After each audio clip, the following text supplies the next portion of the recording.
Shalom Bapak Ibu, Saudara-saudari yang dikasihi oleh Tuhan.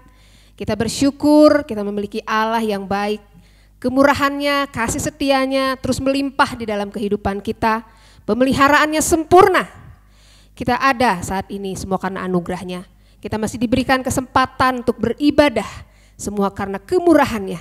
Mari Bapak Ibu kita mau siapkan hati kita untuk kita mau beribadah kepada Tuhan.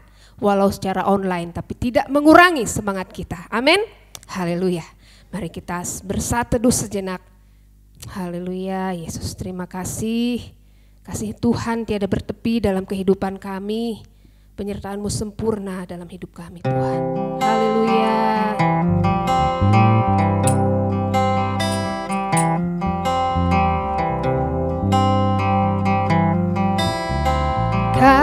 Kasih-Mu tiada bertepi, hati-Mu tak terselami. Betapa baiknya Engkau, ku bersyukur padamu. Haleluya. Perkenanan-Mu ya Tuhan nyata di dalam hidupku. Sungguh Kau yang termulia, jiwaku pun menyembah.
Engkau anugerah terbesar dalam hidup kami Tuhan. Kami memuji Engkau Tuhan, kami menyembah Engkau. Sebab hanya Engkau yang layak kami puji, kami sembah, kami tinggikan, kami agungkan. Terima kasih untuk kasih setiamu, terima kasih untuk pemeliharaanmu. Tuhan, saat ini kami mau beribadah kepada Tuhan. Engkau yang memberkati kami semua dimanapun kami berada ya Tuhan. Engkau yang menjamah hati kami pribadi lepas pribadi. Engkau yang memberikan roh-Mu Tuhan agar kami tetap bersemangat dimanapun kami berada, walaupun kami beribadah secara online. Engkau yang memimpin ibadah ini dari awal, pertengahan hingga akhirnya. Dan biarlah nama Tuhan senantiasa dipuji dan dipermuliakan di dalam seluruh kehidupan kami. Di dalam nama Tuhan Yesus kami berdoa. Haleluya. Amin. Sekali lagi shalom Bapak Ibu yang dikasihi oleh Tuhan. Ya, kita bersyukur kasih dan kemurahan Tuhan senantiasa menyertai kehidupan kita. Mari kita bangkit, kita serukan nama Yesus karena kita adalah umat pilihan Allah. Haleluya.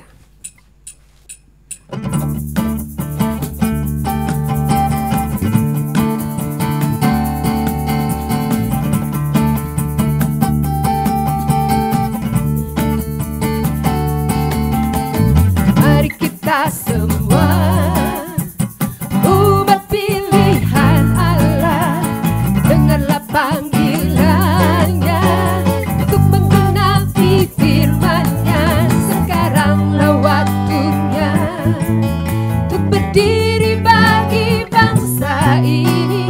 Mari maju umat pemenang. Mari kita semua, mari kita semua umat pilihan Allah, dengarlah panggilannya untuk menggenapi firman-Nya. Sekaranglah waktunya untuk berdiri bagi bangsa ini. Mari maju umat pemenang, bukan bangkit, nyatakan kemuliaan-Nya. Bukan bangkit, nyatakan kebesaran-Nya. Sampai setiap lutut terdeluk, semua lidah mengaku Yesus Kristus dialah Tuhan, Raja segala raja. Dialah Raja. Haleluya.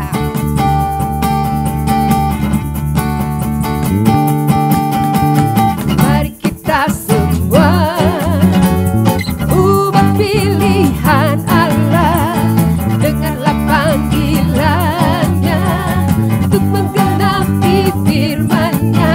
Sekaranglah waktunya untuk berdiri bagi bangsa ini. Mari maju umat pemenang, bukan bangkit, nyatakan kemuliaan-Nya. Bukan bangkit, nyatakan kebesaran-Nya. Sampai setiap lutut terdeluk, semua lidah mengaku Yesus Kristus dialah Tuhan, Raja segala raja. Bukan bangkit, nyatakan kemuliaan-Nya. Bukan bangkit, nyatakan kebesaran-Nya. Sampai setiap lutut terdeluk, semua lidah mengaku Yesus Kristus dialah Tuhan, Raja segala raja. Dialah Raja. Haleluya. Dialah Raja. Dialah Raja. Haleluya. Dialah Raja, dialah Tuhan. Haleluya. Mari Bapak Ibu yang dikasihi oleh Tuhan, kita mau siapkan hati kita untuk kita mau mendengarkan kebenaran firman Tuhan. firman Tuhan yang terpenting di atas segalanya. Haleluya. Mari kita angkat pujian. Yesus, Engkau sungguh baik.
Sungguh baik bagi kami. Yesus, Kau sungguh baik.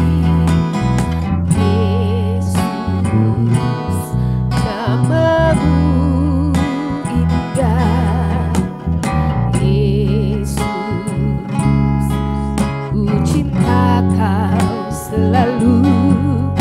Ku tinggikan, ku agungkan selamanya. Ku mau memuji-Mu, ku selalu puji-Mu. Ku mau menyembah-Mu, ku selalu sembah-Mu. Kau yang layak terima semua pujian, kemuliaan hanya bagi Tuhan. Semua kemuliaan dan keagungan tertuju padamu, Tuhan dan Rajaku. Segenap jiwa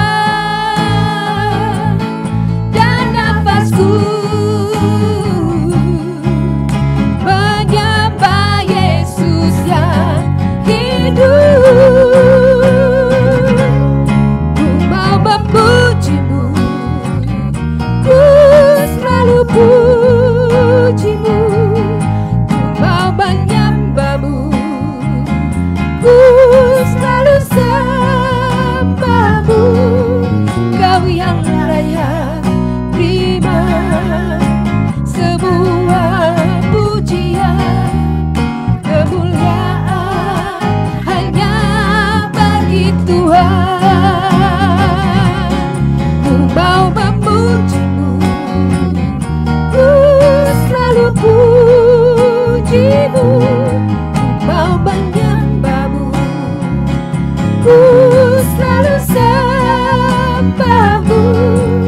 Kau yang layak terima semua pujian, kemuliaan hanya bagi Tuhan. Hanya Kau yang layak Tuhan, Kau yang layak terima semua pujian, kemuliaan hanya bagi Tuhan. Kemuliaan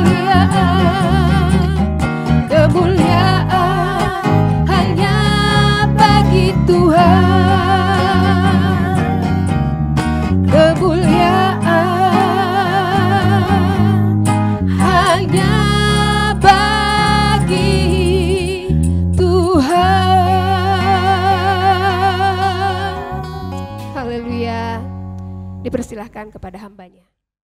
Shalom Bapak Ibu Saudara yang dikasihi Tuhan. Bersyukur atas anugerah Tuhan di mana pada hari ini kita masih bisa melaksanakan ibadah kita ya. Walaupun melalui online, biarlah itu tidak mengurangi sukacita kita di dalam Tuhan. Biarlah kita hari ini mau bersama-sama mendengarkan kebenaran firman Tuhan. Tetapi terlebih dahulu kita berdoa. Mari kita berdoa. Tuhan Yesus yang baik, kami bersyukur Tuhan untuk kasih setia-Mu di dalam kehidupan kami. Kami bersyukur untuk anugerah dan berkat-Mu yang tidak pernah berkesudahan dalam hidup kami Tuhan. Kami bersyukur juga atas pemeliharaan yang senantiasa ada bagi kami. Terima kasih Tuhan, sebentar kami akan mendengarkan kebenaran firman-Mu. Biarlah firman ini menjadi pelita bagi kaki kami Tuhan, terang bagi jalan kami, sehingga ketika kami melangkah di dalam kebenaran firman-Mu. Terima kasih Tuhan Yesus, ajar kami setiap anak-anak-Mu Tuhan untuk dapat memahami dan mengerti setiap firman yang disampaikan. Berkati hamba-Mu yang menyampaikan firman hari ini, berkati urapi Tuhan, tutup bungkus dengan bilur-bilur darah-Mu Tuhan, agar setiap apa yang disampaikan benar-benar berasal dari Tuhan. Terima kasih Tuhan Yesus, hanya di dalam nama-Mu kami alaskan doa ini. Haleluya, amin. Bapak Ibu Saudara yang dikasihi Tuhan, ketika saya menampilkan gambar berikut ini, kira-kira apa yang langsung muncul di dalam pikiran kita? Ketika saya memberikan gambar ini, hal yang pertama kali muncul di dalam pikiran kita pastilah apa? Moto atau semboyan dari negara kita, yaitu Bhinneka Tunggal Ika. Saudara, moto atau semboyan dari negara kita ini tertulis di dalam lambang negara kita ya, yaitu Garuda Pancasila. Saudara, Bhinneka Tunggal Ika ini berasal dari bahasa Jawa kuno ya, yang artinya adalah berbeda-beda tetapi tetap satu. Karena kita tahu ya, bangsa kita Indonesia terdiri dari banyak sekali suku, banyak sekali kebudayaan, tetapi di dalam perbedaannya ini kita satu di dalam Indonesia. Nah, hari ini kita juga akan membahas dalam firman Tuhan mengenai sebuah perbedaan, tetapi perbedaan ini bukan jadi pemisah, tetapi menjadi sebuah kesatuan di dalam perbedaan yang kita miliki ya. Saudara, tema firman Tuhan kita pada hari ini adalah To Be One Unity, yang diambil dari kitab Mazmur 133 ayat 1-3. Mari saudara, kita buka Alkitab kita akan membaca kebenaran firman Tuhan di dalam Mazmur 133 ayat 1-3. LAI memberi judul di dalam Alkitab adalah Persaudaraan yang Rukun. Saya akan membacakannya bagi saudara. Nyanyian Ziarah Daud. Sungguh alangkah baiknya dan indahnya apabila saudara-saudara diam bersama dengan rukun. Seperti minyak yang baik di atas kepala meleleh ke janggut, yang meleleh ke janggut Harun dan ke leher jubahnya. Seperti embun gunung Hermon yang turun ke atas gunung-gunung Sion, sebab kesanalah Tuhan memerintahkan berkat kehidupan untuk selama-lamanya. Saudara, di ayat yang pertama kita bisa melihat judul yang diberikan oleh Daud untuk mazmurnya ini ya. Dia memberi judul Nyanyian Ziarah Daud. Saudara, ketika saudara mendengar kata ziarah, biasanya yang kita pikirkan adalah ya ziarah pergi ke kuburan, berdoa di sana gitu ya. Tetapi saudara, konteks ziarah di sini berbeda dengan konteks ziarah yang kita pahami pada saat ini ya. Kalau pada saat zaman Daud menulis kitab ini, ziarah itu bukan berbicara tentang mereka pergi ke kuburan, tetapi ziarah itu berbicara tentang nyanyian atau mazmur-mazmur yang dinyanyikan oleh orang-orang Israel ketika mereka pergi bersama-sama untuk beribadah dan memuji Tuhan di Yerusalem.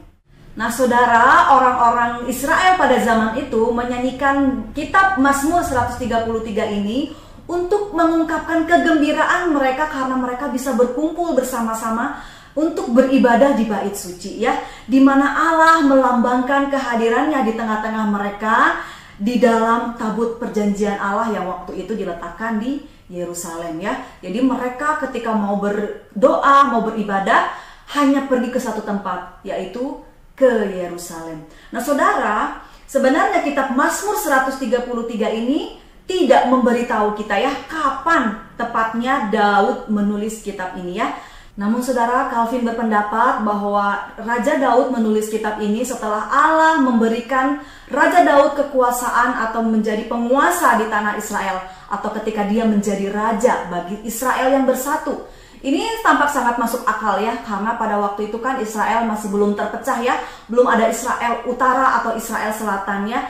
Karena Israel terpecah menjadi dua bagian itu setelah raja keempat, yaitu pada masa Raja Rehabeam ya. Jadi ketika Raja Daud menulis Mazmur ini, hanya ada satu kerajaan Israel ya. Jadi selain itu dia juga tahu banyak tentang perpecahan. Dia tahu banyak pengkhianatan ya, dia mengalaminya sendiri pada waktu dia belum menjadi raja, sehingga dia sangat menghargai yang namanya persatuan ya.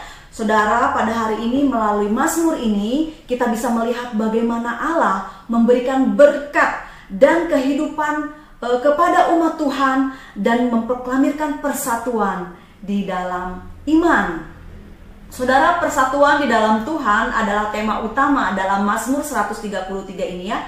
Mazmur 133 ini membantu kita untuk melihat bahwa ada lebih banyak persekutuan yang manis daripada kepentingan bersama.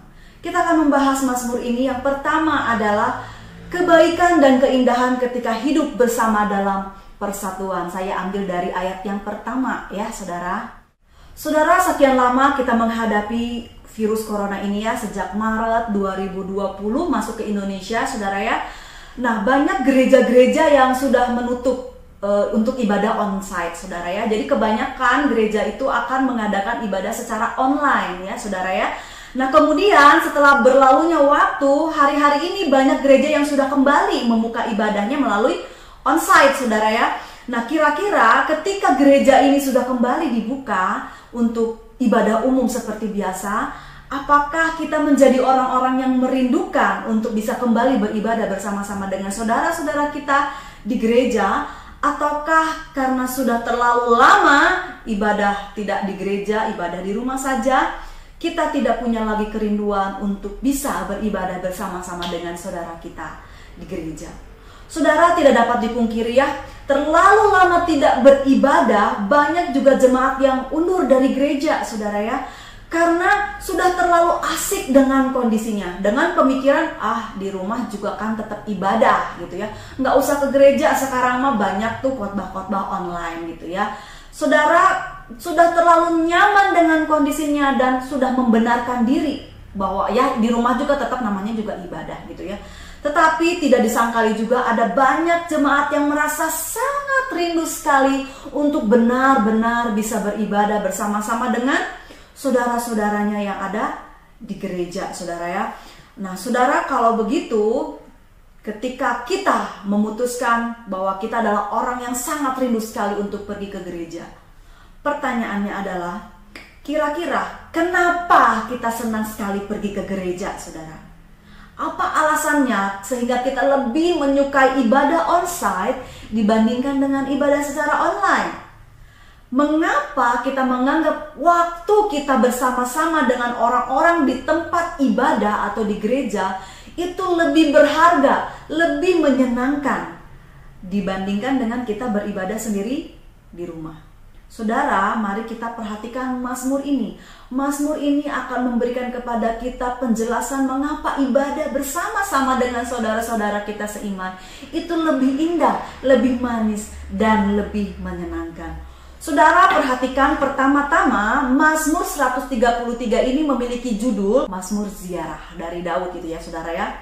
Dari judul ini ya, Mazmur Ziarah ini terdiri dari Mazmur 120 sampai Mazmur 134 saudara ya. Ada 15 Mazmur Ziarah saudara ya. 15 Mazmur ini ditulis untuk dinyanyikan oleh umat Tuhan ya saat mereka pergi bersama-sama ke Bait Suci, ke Yerusalem untuk beribadah saudara ya. Nah, jadi kalau kita sekarang baca Mazmur itu hanya baca seperti ini, oh betapa indahnya misalnya seperti itu ya. Tetapi saudara, ketika zaman orang Israel, mereka Mazmur itu tidak hanya dibaca seperti kita sekarang ya, tetapi Mazmur itu mereka nyanyikan bersama-sama ya. Dan ini dinyanyikan oleh mereka ketika mereka berbondong-bondong dari seluruh negeri yang sudah diberikan oleh Tuhan bagi mereka, pergi ke Yerusalem untuk beribadah, saudara ya. Oleh karena itu, lagu ini dapat dianggap sebagai lagu yang khusus dirancang untuk mempersiapkan hati orang-orang Israel untuk beribadah di bait suci, saudara ya. Seperti yang akan kita lihat dalam Mazmur 133 ini, yang berarti bahwa orang-orang dipersiapkan untuk beribadah hanya jika mereka menyadari berkat dan pentingnya melakukannya sebagai bagian dari komunitas umat beriman, saudara ya. Nah, dengan mengingat hal ini, sekarang mari kita alihkan perhatian kita ke ayat yang pertama, saudara ya. Mazmur ini berkata bahwa sungguh alangkah baiknya dan indahnya apabila saudara-saudara diam dengan rukun. Saudara, lebih jelas lagi apabila kita membaca di dalam terjemahan NKJ, saudara ya. Di dalam terjemahan ini pemazmur menggunakan kata behold, saudara ya. Kalau di dalam LAI tidak kelihatan ya, saudara, tetapi di dalam terjemahan ini kita bisa melihat ada kata behold, saudara ya. Saudara, Charles Spurgeon berkomentar dengan sangat membantu, saudara ya, tentang seruan Daud untuk kata behold atau melihat, saudara ya. Persatuan saudara-saudara ketika dia menulis itu adalah keajaiban yang jarang terlihat. Oleh karena itu, lihatlah, itu dapat dilihat, karena itu adalah karakteristik dari orang-orang kudus yang sejati. Itu sangat untuk dikagumi. Berhenti sejenak dan lihatlah itu. Saudara, intinya dengan kata lain, kata lihatlah ini menunjukkan bagaimana Raja Daud melihat bahwa betapa baiknya dan betapa indahnya hidup bersama-sama dalam kesatuan. Sampai-sampai pemazmur ini seolah berkata, tunggu, lihat nih, lihatlah betapa baik dan betapa indahnya apabila kita hidup bersama-sama dengan rukun. Saudara, setelah Raja Daud berkata, lihatlah atau behold, kemudian dia melanjutkan perkataannya dengan berkata, sungguh alangkah baiknya dan indahnya apabila saudara-saudara seiman diam dengan rukun. Saudara, penting untuk kita menyadari bahwa ketika Raja Daud menulis tentang saudara-saudara di sini, itu tidak berbicara tentang saudara dalam hubungan keluarga yang sangat dekat ya. Misalnya antara kakak dengan adik atau dengan keluarga paman. Bukan saudara yang seperti itu ya. Tetapi berbicara tentang semua orang Israel yang tergabung atau yang ada berkumpul bersama-sama pada waktu itu, yang akan pergi ke Yerusalem untuk menyembah Allah. Mengapa saya berkata demikian? Saudara, ketika kita membaca di dalam kitab Perjanjian Lama, kita akan bisa melihat banyak teks-teks atau kata-kata yang menyebutkan saudara itu bukan adik kakak kandung atau antara paman, keluarga paman, bukan, saudara ya. Tetapi kalau kita lihat di dalam kitab Perjanjian Lama, itu juga disebutkan untuk seluruh orang Israel. Misalnya di dalam kitab Ulangan 15 ayat 12, saudara ya, firman Tuhan katakan, apabila seorang saudaramu menjual dirinya kepadamu, baik seorang laki-laki Ibrani maupun perempuan Ibrani, maka ia akan bekerja padamu 6 tahun lamanya. Tetapi pada tahun yang ke-7 engkau harus melepaskan dia sebagai seorang merdeka. Saudara, di ayat ini kata saudara di sini tidak dimaksudkan untuk kakak adik atau saudara dekat, betul? Tetapi berbicara dengan saudara sesama mereka di dalam Israel.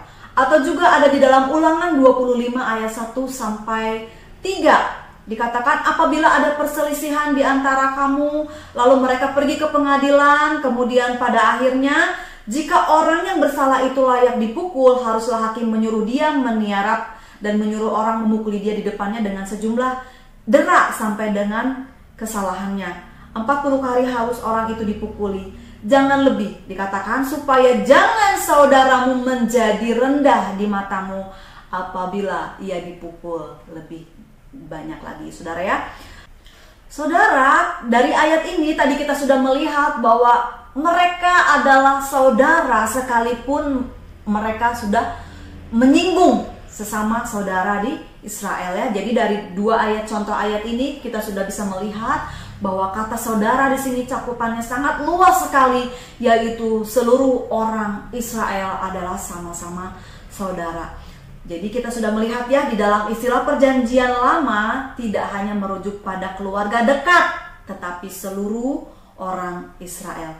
Saudara, jadi ketika Daud merujuk kata saudara-saudara dalam ayat yang pertama ini, yang dia maksud adalah semua orang Israel yang waktu itu hendak pergi menyembah Allah di Yerusalem ya. Tidak peduli siapa mereka, tidak peduli itu adalah status sosial mereka, apakah mereka adalah seorang budak, seorang tuan, tidak peduli batasan ekonomi mereka. Tidak peduli apakah mereka mungkin pernah menyinggung saudara-saudaranya yang lain ya, seperti tadi Ulangan 25 ayat 3 tadi ya, saudara ya.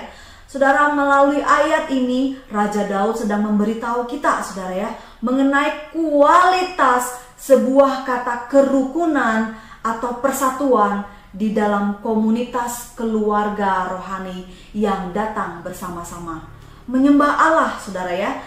Di mana persatuan itu tidak hanya sekedar baik, kata Mazmur Daud ya, tetapi sekaligus merupakan sesuatu yang sangat indah. Sampai Raja Daud berkata, lihatlah persatuan ini begitu baik dan begitu sangat indah.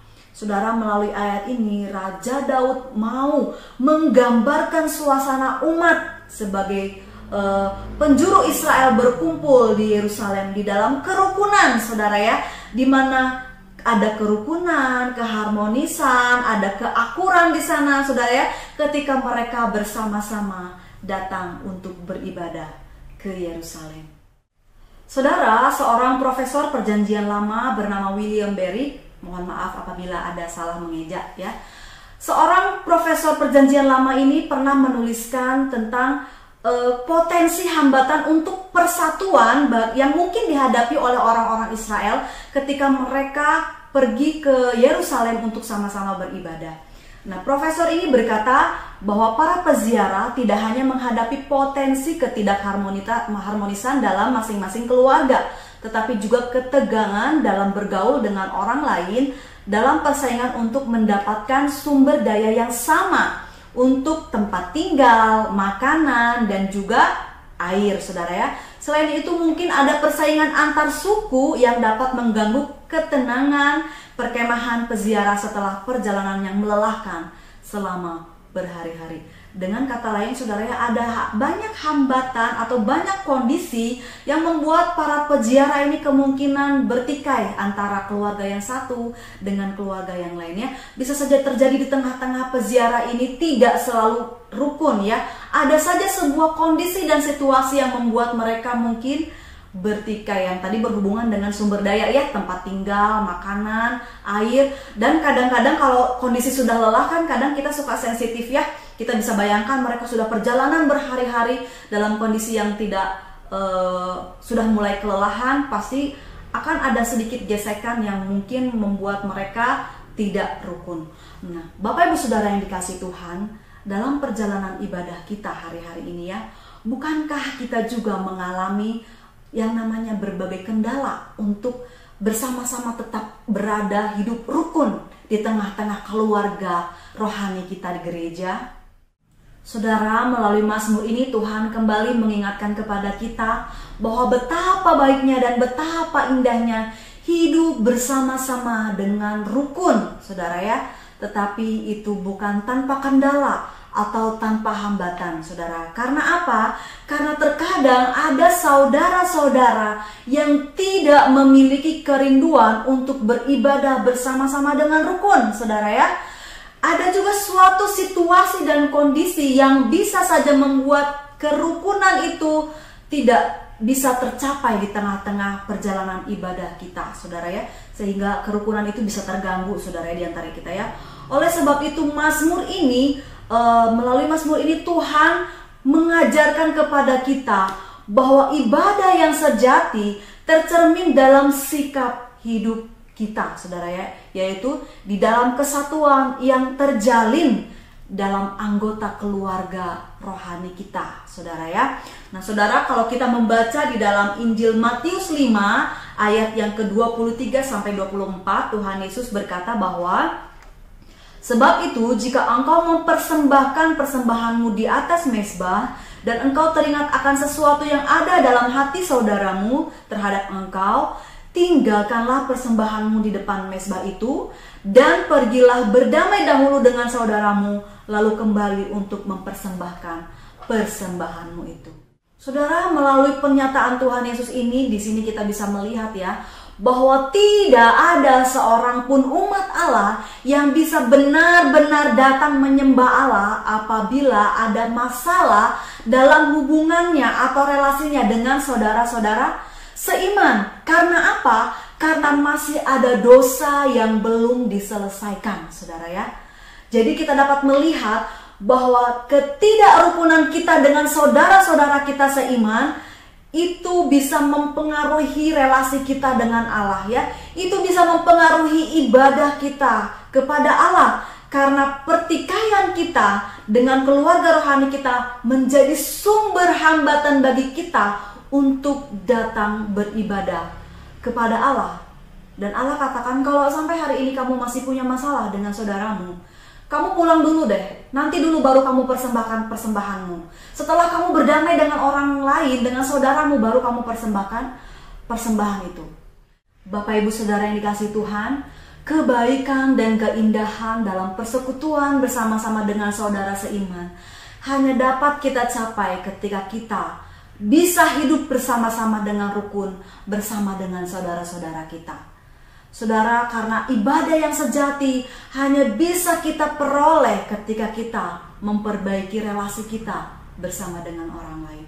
Saudara, tidak dapat dipungkiri ya, selalu ada clash gitu ya, atau kesalahpahaman, ketidaksepahaman kita bersama dengan saudara-saudara kita seiman itu ya. Tidak dapat dipungkiri hal-hal itu mungkin membuat kita sakit hati, membuat kita marah kepada orang lain. Tetapi melalui firman Tuhan hari ini, Tuhan mengingatkan kembali kepada kita bahwa ketika kita mau datang beribadah kepada Tuhan, Tuhan katakan, bereskan dulu masalahmu dengan orang lain. Bereskan dulu permasalahanmu dengan saudaramu seiman. Barulah kamu datang mempersembahkan persembahanmu kepada Tuhan. Karena kita tidak bisa datang kepada Tuhan ketika masih ada dosa di dalam hati dan di dalam diri kita. Karena kita masih ada penghalang yang menghalangi kita untuk bisa datang kepada Allah. Dan kita harus membereskannya segera. Karena Tuhan katakan, setulus apapun kamu datang beribadah hari ini, ibadahmu itu bukan ibadah yang berkenan di hadapan Allah. Tuhan katakan itu tidak layak. Karena apa saudara? Karena masih ada masalah yang belum kita selesaikan dengan saudara kita. Masih ada dosa yang belum kita bereskan bersama dengan saudara kita, saudara ya. Yang mengakibatkan perpecahan di tengah-tengah saudara keluarga kerohanian kita, sehingga Tuhan katakan tidak berkenan di hadapan Allah. Mari saudara, melalui firman Tuhan hari ini kita sama-sama belajar, kita mau menyelesaikan masalah pertikaian kita bersama dengan saudara kita, supaya ketika kita datang beribadah, ibadah kita itu menjadi ibadah yang berkenan kepada Allah. Bapak ibu saudara yang dikasihi Tuhan, kita masuk ke poin yang kedua hari ini ya, yaitu tentang kesatuan adalah berkat dari Allah. Saya mengambilnya dari ayat yang kedua sampai ayat yang ketiga. Saudara, kira-kira apa persamaan kita dengan orang-orang lain yang ada di gereja ya, sehingga membuat persekutuan kita bersama dengan orang lain itu sangat menyenangkan? Hobi yang sama, kepribadian atau latar belakang yang mirip? Saudara, tidak dapat dipungkiri bahwa kita akan menikmati kebersamaan dengan orang-orang yang punya referensi yang hampir mirip dengan kita ya. Kalau kita punya hobi yang sama, pola hidup yang sama, kita akan cenderung lebih dekat dengan orang itu. Kita akan cenderung lebih sangat akrab sekali dengan orang itu. Karena kalau kita bertemu dengan orang-orang yang hobinya sudah beda, pola hidupnya mungkin agak berbeda, kadang obrolnya juga kadang rada kurang nyambung gitu ya, sehingga kadang seringkali kita akan lebih menikmati, lebih aman, lebih nyaman bergaul bersama-sama dengan orang yang tipe-tipenya mirip dengan kita. Tetapi saudara, Tuhan hari ini mengingatkan kepada kita bahwa Dia memanggil kita ke dalam suatu kesatuan dalam supranatural di dalam Kristus yang memiliki tujuan untuk menjadikan kita satu di dalam Kristus, mengatasi hobi, mengatasi usia, mengatasi ras, mengatasi pola hidup gitu saudara ya. Dan kita hanya dapat mengalami persatuan dengan saudara-saudara kita di dalam Allah karena Allah menganugerahkan persatuan itu kepada kita. Betul? Kalau bukan anugerah dari Allah, tidak mungkin kita orang yang punya hobi yang berbeda, punya cita-cita berbeda, punya pola hidup yang berbeda, punya referensi yang berbeda, itu bisa hidup bersama-sama dengan rukun. Itu sebabnya kerukunan, kedamaian, keindahan di dalam persatuan hanya bisa kita terima karena kesatuan itu adalah berkat yang daripada Allah, saudara ya. Mari kita perhatikan ayat yang kedua sampai ayat yang ketiga dalam Mazmur 133 ini ya. Firman Tuhan katakan, seperti minyak yang baik di atas kepala meleleh ke janggut, yang meleleh ke janggut Harun dan ke leher jubahnya. Seperti embun gunung Hermon yang turun ke atas gunung-gunung Sion, sebab kesanalah Tuhan memerintahkan berkat kehidupan untuk selama-lamanya. Saudara, dari kedua ayat ini kita bisa melihat bagaimana Raja Daud memberikan dua analogi untuk kesatuan umat ini, saudara ya. Analogi yang pertama, Raja Daud katakan itu adalah minyak, ya saudara. Ini bukan sembarang minyak karena Raja Daud memberikan spesifik yang jelas tentang minyak apa ini ya, saudara. Raja Daud katakan seperti minyak yang meleleh ke janggut Harun dan ke leher jubahnya. Jadi minyak ini adalah khusus minyak urapan, saudara, yang dipakai ketika Harun diurapi menjadi seorang imam besar, saudara ya. Saudara, minyak ini bukan hanya minyak urapan biasa juga, saudara ya. Ini adalah minyak urapan yang sangat istimewa sekali. Ada keistimewaannya kalau kita baca di dalam kitab Keluaran 30 ayat 22 sampai 33. Tuhan memberikan kriteria-kriteria tersendiri kepada Musa ketika Musa diperintahkan Tuhan untuk meracik minyak ini ya, sehingga minyak ini akan dipakai untuk mengurapi Harun. Saudara, melalui ayat Keluaran 30 ayat 22 sampai 33 ini, kita menemukan bahwa minyak ini adalah minyak yang berasal dari rempah-rempah pilihan. Rempah-rempah pilihan, saudara ya. Minyak ini juga adalah minyak yang digunakan untuk menguduskan kemah pertemuan, saudara ya. Kemudian juga dipakai untuk menguduskan tabut hukum dan segala sesuatu yang ada di dalam kemah. Kemudian minyak ini adalah minyak yang digunakan khusus untuk menguduskan Harun. Dan Tuhan berkata bahwa minyak ini adalah minyak yang kudus bagi Tuhan ya, minyak urapan yang kudus bagi Tuhan.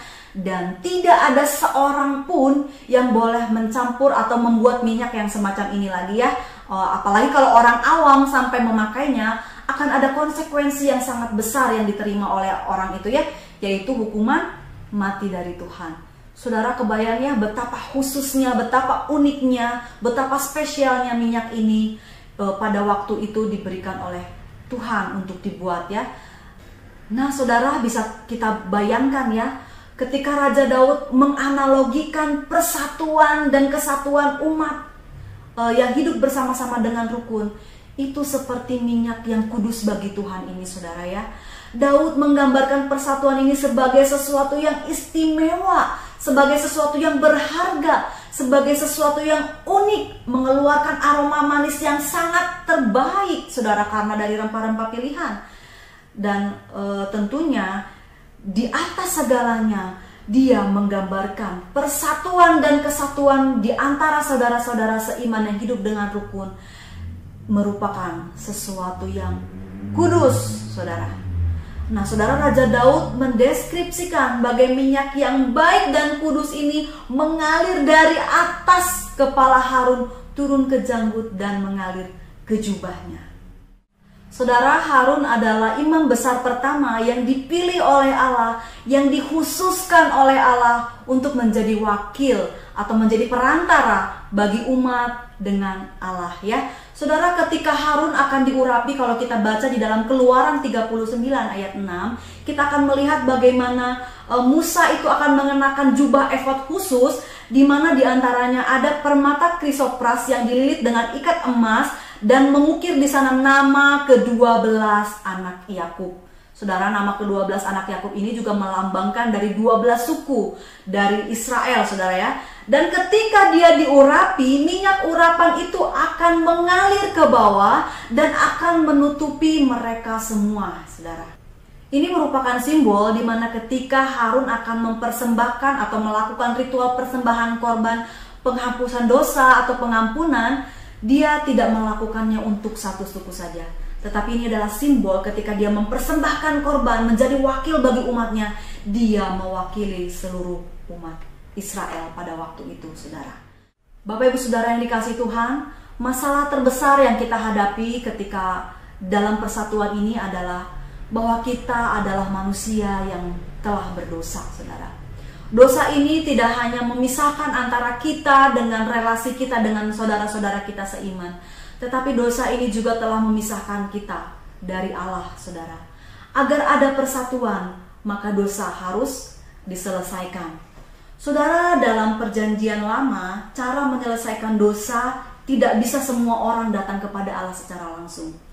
Harun atau imam besar yang sudah dipilih oleh Allah ini akan mempersiapkan dirinya terlebih dahulu, saudara, ya, sebelum dia masuk ke bait Allah, sebelum dia masuk ke ruang Maha Kudus, untuk mempersembahkan, untuk membahas semua dosa-dosa umat kepada Allah. Dia akan menjadi perantara untuk mempersembahkan korban pengampunan dosa atau penebus dosa untuk membayar dosa-dosa setiap umatnya.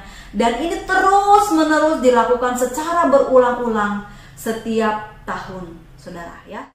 Saudara, bersyukur pada masa kini kita tidak perlu lagi memerlukan imam besar untuk menjadi wakil kita, untuk kita bisa menyelesaikan dosa kita di hadapan Allah.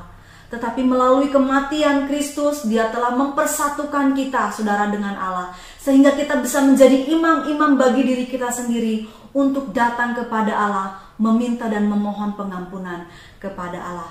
Melalui kematiannya, Dia telah mencurahkan keselamatan bagi kita. Dia telah mempersatukan kita kembali dengan Allah dan juga bersama-sama dengan saudara-saudara kita di dalam keluarga Allah. Kita menjadi saudara di dalam keluarga Allah bersama dengan saudara-saudara kita seiman. Saudara, persatuan adalah ibadah, karena itu adalah bukti bahwa dosa-dosa kita telah diampuni dan bahwa kita telah saling mengampuni. Saudara, kemudian kita melihat analogi yang kedua, saudara, ya, di mana Raja Daud menggunakan kata embun yang bermakna kesegaran dan adanya tanda kehidupan. Saudara, embun yang Raja Daud maksudkan di sini lagi-lagi bukan hanya sekedar embun, ya, setiap pagi juga mungkin kita lihat embun. Tetapi embun yang dimaksudkan Raja Daud di sini adalah embun yang khusus, yaitu embun yang berasal dari Gunung Hermon yang turun ke atas gunung-gunung Sion. Nah, saudara, Gunung Hermon ini adalah gunung yang tertinggi di wilayahnya, ya. Saking tingginya gunung ini, ia seringkali memiliki salju di puncaknya. Nah, karena tinggi Gunung Hermon itu hampir 10.000 kaki di atas permukaan laut, dan curah hujannya itu ada dalam bentuk hujan, ada dalam bentuk salju, belum lagi embun, gitu, ya, mengakibatkan gunung ini menjadi gunung yang sangat subur sekali di wilayah itu, ya. Gunung Hermon merupakan tempat dengan tanaman hijau tersubur bahkan dalam berbulan-bulan musim panas, saudara, ya, karena kan embun tadi memelihara vegetasi di sana, gitu, ya. Berbeda dengan gunung-gunung Sion, saudara, ya, gunung-gunung Sion ini adalah kebalikan dari Gunung Hermon itu sendiri, di mana justru ketika musim-musim panas ini akan menjadi tempat yang sangat kering dan sangat tandus. Saudara, luar biasa sekali, ya, ketika Raja Daud mengumpamakan kebaikan dan keindahan kerukunan bersama-sama dengan saudara seiman itu seperti embun yang mengalir dari Gunung Hermon ke gunung-gunung Sion. Saudara, sebetulnya ada yang aneh dari analogi ini. Kenapa saya berkata demikian? Karena sebenarnya letak Gunung Hermon dan letak Gunung Sion ini adalah dua tempat yang sangat berjauhan. Gunung Hermon terdapat jauh di utara, saudara ya, di perbatasan Syria dan Libanon. Sedangkan gunung-gunung Sion itu terdapat di kota Yerusalem berdiri, saudara ya. Jauh di selatan, saudara. Dua tempat yang jauh, tetapi dipakai oleh Raja Daud menjadi sebuah analogi yang menggambarkan kebaikan dan keindahan persatuan di dalam kerukunan saudara-saudara seiman. Saudara, melalui analogi ini sebenarnya pemazmur ingin mengatakan bahwa persatuan itu tidak dapat terjadi begitu saja. Ya, persatuan itu hanya mungkin terjadi karena mujizat dari Tuhan dan berkat dari Tuhan saja. Bayangkan saudara, jauh dari utara mengalir ke selatan. Sesuatu yang sangat tidak mungkin terjadi kalau Allah tidak campur tangan di dalamnya. Saudara, karena di akhir Mazmur ini pemazmur mengatakan bahwa sebab kesanalah berkat-berkat dicurahkan. Kemana saudara? Yaitu ke tempat di mana umatnya memiliki kesatuan di dalam tubuh. Berkat-berkat ini berlaku bagi seluruh umat Israel, saudara ya, tanpa kecuali. Dan saudara, berkat-berkat ini pun berlaku bagi kita sampai hari ini ya. Kenapa demikian? Karena kita adalah umat-umat covenant-Nya yang melakukan segala sesuatu yang diperintahkannya. Karena kita adalah umat-umat yang sudah dikumpulkan, dipisahkan Tuhan, dipilih oleh Tuhan menjadi umat-umat yang dikasihinya. Saudara, Dia mengirimkan berkat Injilnya kepada jemaat yang telah merendahkan diri dan mengasihi serta melayani satu dengan yang lain. Dan Raja Daud menggambarkan kesatuan umat Allah.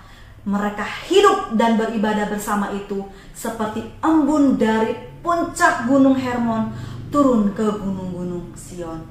Saudara, dengan demikian Dia menggambarkan umat Tuhan yang hidup dan beribadah bersama-sama dalam kesatuan sebagai suatu yang sangat menyegarkan dan memberi kehidupan, saudara. Dengan kata lain, saudara, Tuhan Yesus memanggil kita di dalam persekutuan yang menjadi teladan dan berkat bagi orang lain.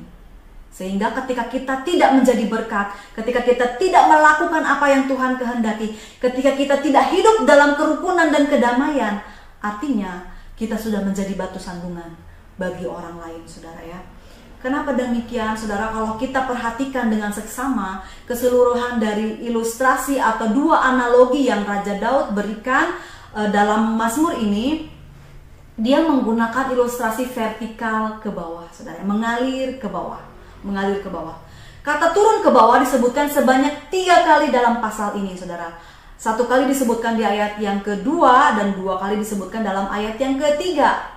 Saudara, kata ini merupakan penegasan bahwa berkat persatuan, berkat persekutuan itu mengalir dari Allah, turun dari Allah. Dialah yang memberikan berkat persatuan dan persekutuan bagi kita semua. Kita tidak bisa mengusahakannya dengan usaha kita sendiri, saudara ya.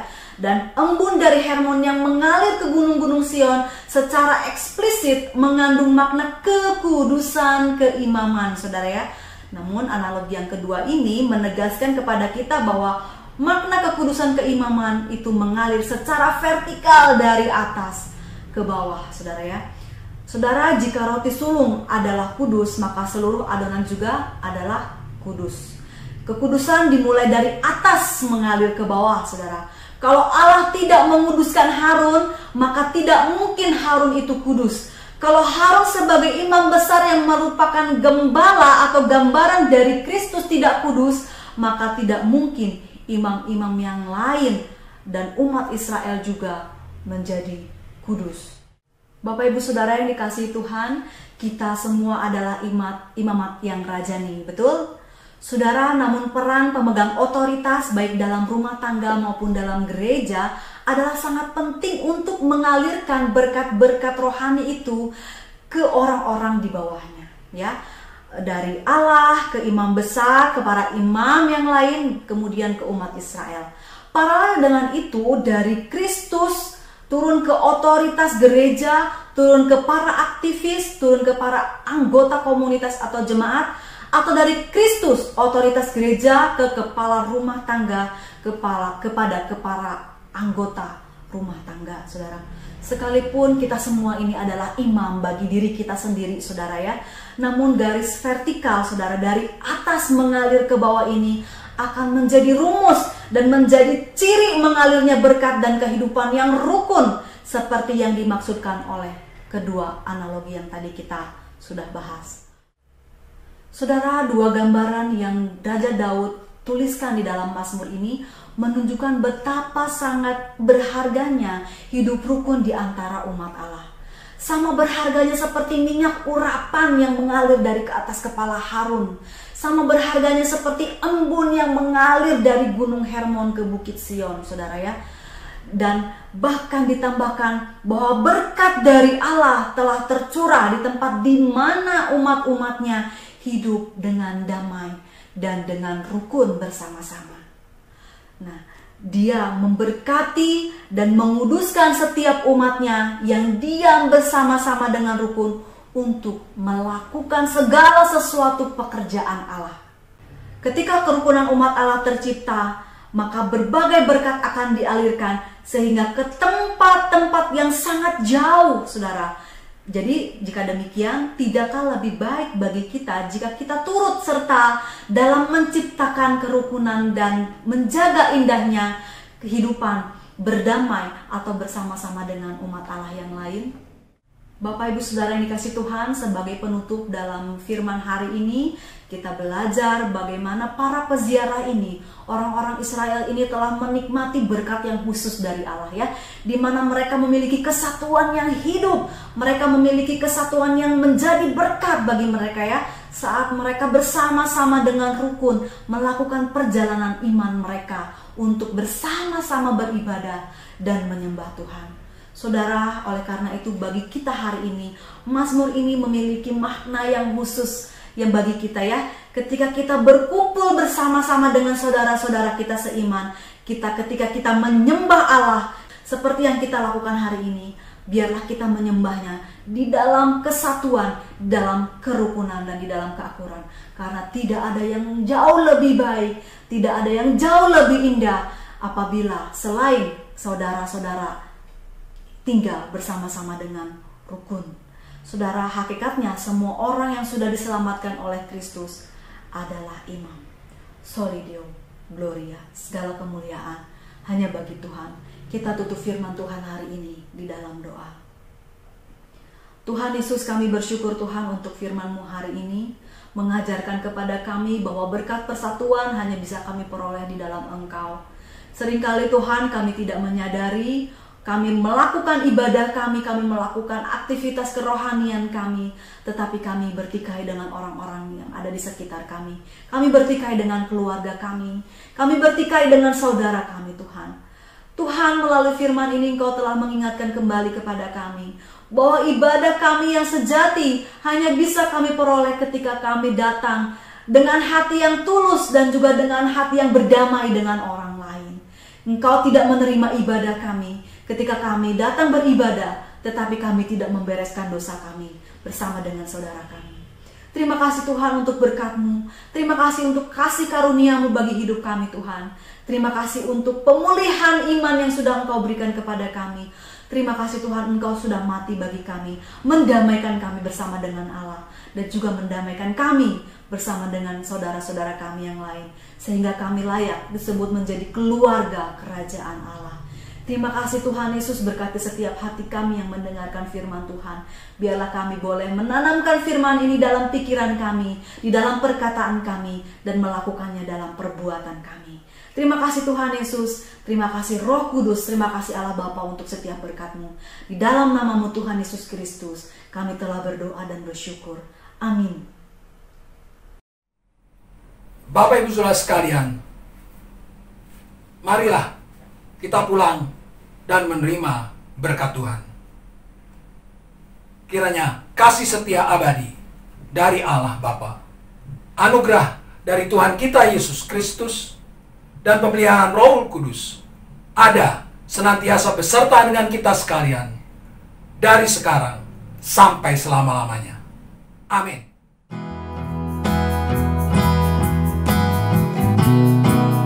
Bersyukur padamu Tuhan, sebab kasih setiamu di dalam hidupku. Anugerahmu besar bagiku, di setiap langkahku ku memujimu.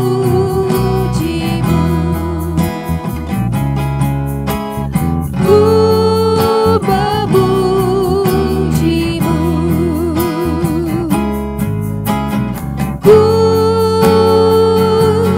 memujimu.